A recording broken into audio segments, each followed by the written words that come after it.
Hello and welcome to Drive Tour. I'm Nathan, and today we're going to be checking out this 2010 F-150 and seeing if it's one of the best trucks you can buy for under 20 grand. Stay tuned.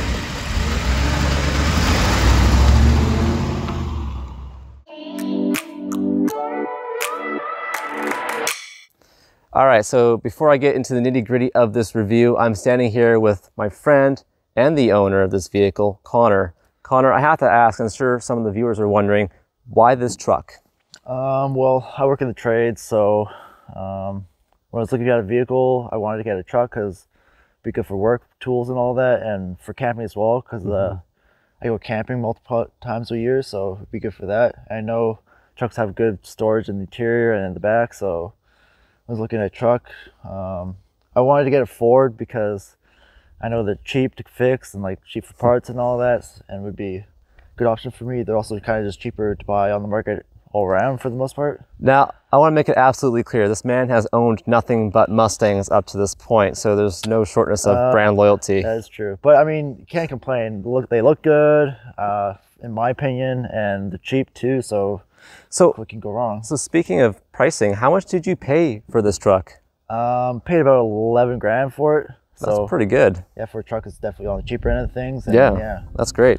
Well, with that being said, let's get into the review. All right, let's start off this review by looking at the exterior of this truck. And if you ask me, I think the super cab version of this truck looks a lot better than the four-door crew cab. And let's move to the back here.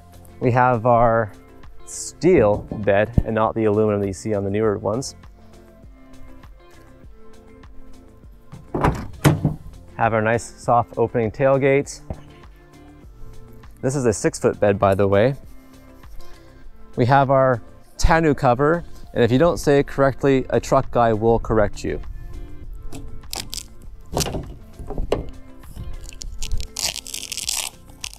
Okay. So obviously you can see there is wood paneling in here that was added after market, of course. We have our box here. My friend added this, really nice on the job site. Okay, so now that we looked at the back of the truck, let's look at the engine. All right, let's see what's under the hood. Okay, we have Ford's very famous 5.4 liter V8 Triton engine. Now this engine makes 320 horsepower and 390 pound-feet of torque. Interesting enough though, they actually had this in the Mustang too. So something interesting about this engine bay, especially at the front here, you have this huge gap between the radiator and the front bumper. Begs the question, what's it for? But I think I have the answer to that question. In case you run out of space in the back of your truck, you can always put your extra groceries or your knapsack in the front here.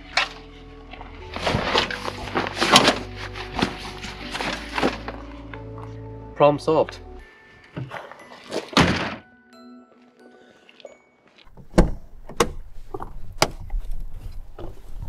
All right, stepping into the inside of this truck, it's actually a pretty decent place to be. Can't really expect much though in terms of amenities and infotainment and all that, given it's a basic truck. But one thing I'd like to point out right away is the amount of hard touch plastic, and it feels rather cheap to be honest, but again, you can't expect much. In the front here, you have your nice center console with storage up here, and as a bonus, you get an extra seat right here. And below that, but wait, there's more, is another storage cubby to put more things. And then of course you have your folding out cup holder right here, which is pretty nice. And then on the dash here, you have your climate control, which is basic. You have cigarette lighter, another cubby hole. And you have your controls for the 4-wheel drive. So you have your 2 high, 4 high, and 4 low. You have your trailer brake here, adjustments, which is nice. Again, another 12-volt outlet as well. And then of course your glove box. And Ford was actually pretty nice to put a little tray up here as well, so you could put things up there, which makes it handy. And then above you here, you have 2 sunglass holders, which is pretty cool. And then you have your vanity mirrors. No lights in either side, but just 2 mirrors, which is good. And then looking at the steering wheel, it's pretty basic. You can see that it's that cheap kind of foam and it's starting to peel away and wear away, so we'll see how long it lasts, but it's not bad. You have your just only cruise control for this model. And then you have your wiper control on the left stick here, and then your, of course, your old hold down transmission here. And then you also have the available tow function as well, which is nice. Over to your left side here of the steering wheel, you have your controls for the lights, which are automatic in this truck, which is nice. So moving on to the doors here, you have your controls for the windows, mirrors, and you have these nice big map pockets down here, which are nice. And you can actually fit large water balls, which is pretty good too. And that's about it. So I'm now in the back seat of the truck, and it's not the most roomiest place to be, but again, this is only the super cab model and not the 4-door crew cab. But again, sitting behind the driver's seat here, legroom is a bit of a premium. You do have 2 pockets back here on the seats. And on the door here, yes, you have that hard touch plastic following you back here as well. But you do have the power windows, and you have the pocket on either side. So there's no center armrest or cup holders there, but you do have the cup holders down here and a 12-volt power outlet. Another nice thing is that they have the dome light up here, which is operated separately from the controls up at the front. Another nice little touch here that Ford added was these folding up rear seats. So if you have big cargo and you want to slide it in the back, you can definitely do that. So now that I looked at the full interior of this truck, I think it's time to get out on the road and see how well it drives. So let's get to it. All right, let's go for a test drive on the open road and see how well it performs.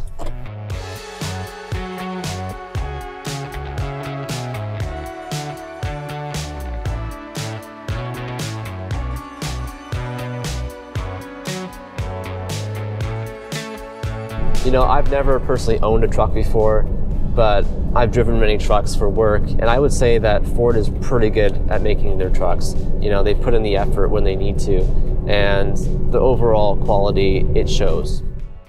You know, after driving this vehicle around for a while, you know, it reminds me of like when I was working at my old jobs, having driven trucks around a lot. But one thing I did notice is that because this is a personal vehicle, I don't feel like I'm on the clock. I don't feel like I have to go anywhere. And it's kind of a weird feeling because it feels like I'm just sitting in my living room right now, just driving my couch. It's kind of odd. Now I can see why Connor likes this truck, is because, you know, it's comfortable, it gets you where you need to go, no matter what weather conditions. And, you know, it's not bad on gas either, considering it is a truck. Now, I want to talk about the engine for a moment and the power that it has.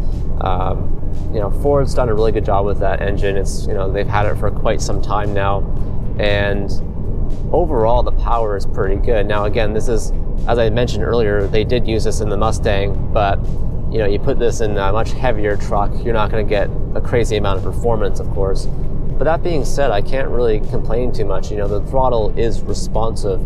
You know, you have that kind of that low end torque. You know, you put your foot on the accelerator, you know, you can feel the power. It's definitely coming through, and it's not struggling too much either.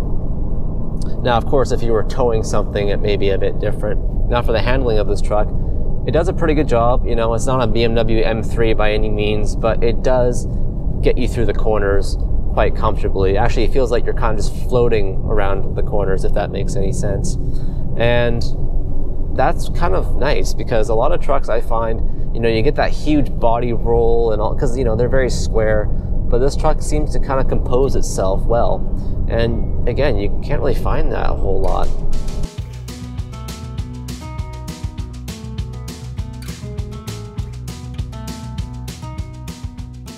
I can see why people like pickup trucks so much, especially these days, because they're basically like SUVs and or minivans. Don't quote me on that though.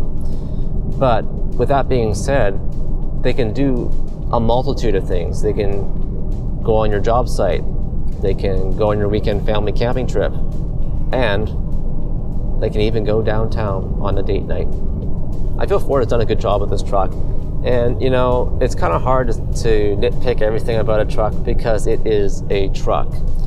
And that being said, you can't have it all, unless you go for the top of the line model, but this is just the base. So my overall driving impressions is that it does do a good job. You know, in around town, it's pretty good, and on the highway, it handles well. And you know, it's not loud in the interior. The road noise is kept to a minimal level, and it handles the corners pretty good too. My only gripe really is just the steering. I feel like it's just a constant fight. You're fighting the steering. It's so stiff at times that you feel like, especially at low end speeds, you just want to give up. But other than that, though, it's not bad. And I don't know if that's really a Ford thing or if that's just this generation thing, because I never really noticed it that much when I was driving other Ford vehicles for work. So I think it's more just this generation. So I have some final thoughts on this pickup truck. I think if you're looking for something that's reliable, that you can take on the job site and on a weekend camping trip, then this is it. And not to mention, Ford made lots of them. So if you're ever looking for parts, you can easily find them. Now, it begs the question, is this one of the best trucks you can buy for under 20 grand? Well, that I'm not quite sure of, but I'm pretty sure you do. So let me know in the comment section below what you think is the best truck that you can buy for under $20,000. And if you liked today's video, please be sure to subscribe. Thank you very much. Take care. Bye now.